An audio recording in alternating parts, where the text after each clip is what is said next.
The night was oppressively hot as I made my way down the deserted highway, the road stretching endlessly before me. The air conditioner in my old, battered car had given up hours ago, leaving me sweltering in the stifling summer heat.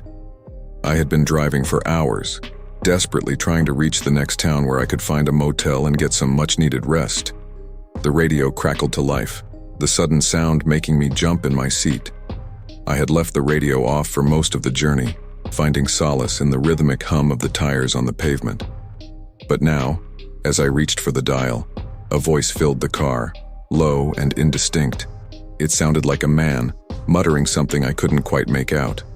Frowning, I turned up the volume, straining to understand the words. It was as if the voice was coming from far away, carried on a faint breeze that whispered through the car's open windows. "Help, please find me." The voice croaked, and a shiver ran down my spine. The words were eerie, desperate, and they sent a chill through my sweaty skin.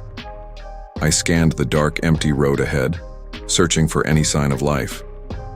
But there was nothing but endless stretches of asphalt and the occasional flicker of distant headlights. The voice on the radio grew fainter, fading into a ghostly whisper that sent a shudder through me. I tried to rationalize it, thinking it might be a radio station with a weak signal, but that explanation seemed feeble and inadequate. The voice was pleading, as though it was calling out to me specifically. Against my better judgment, I felt compelled to respond. "Hello? Can you hear me?" I called into the radio's microphone. The voice on the other end crackled to life again, louder this time. Yes, I can hear you. Please help me. I'm trapped. They're coming for me." My heart raced as I gripped the steering wheel, my knuckles turning white. Who was this person and where were they? The desperation in their voice was palpable, and I couldn't ignore it. "Tell me where you are. I'll call the police," I said, my voice trembling. The voice on the radio provided a location, a remote forested area deep in the heart of West Virginia. It was miles away from my current location, but I couldn't ignore the plea for help. I dialed 911 on my cell phone, my fingers trembling as I relayed the information to the dispatcher.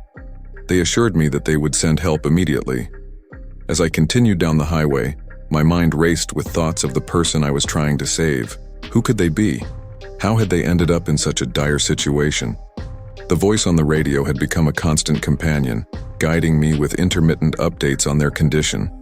They spoke of darkness, of ominous figures moving in the shadows, and of a sense of impending doom. Hours passed, and the landscape outside grew increasingly eerie. The moon hung low in the sky, casting long, twisted shadows across the road. The forest on either side of the highway seemed to close in around me, as if the very trees were watching and waiting. I couldn't shake the feeling that something was terribly wrong, that I was being drawn into a nightmare from which there was no escape. Finally, I reached the desolate forested area the voice on the radio had described. It was a place far removed from civilization, where the trees loomed like ancient sentinels and the silence was suffocating. I parked my car by the side of the road and stepped out, my flashlight in hand, the darkness swallowing me whole. The voice on the radio guided me deeper into the woods, its tone growing increasingly frantic. I pushed my way through the underbrush, my heart pounding with every step. The night seemed to press down on me, the weight of unseen eyes watching from all directions. And then, I saw it, a flicker of light in the distance. I rushed toward it, my footsteps crunching on the fallen leaves. As I drew closer, the source of the light became clear. It was a small, dilapidated cabin nestled deep in the woods. The voice on the radio urged me to enter, to hurry, but caution held me back. I cautiously pushed open the creaking door, my flashlight revealing a scene of unimaginable horror. The cabin was filled with the stench of decay, and the walls were adorned with grotesque symbols and writings in a language I couldn't understand. In the center of the room, I saw a figure huddled on the floor, their face obscured by matted, tangled hair. "Please, help me," the figure croaked, and I recoiled in shock as they turned to face me. Their eyes were vacant, soulless, and their skin was pale and mottled. It was then that I realized the truth.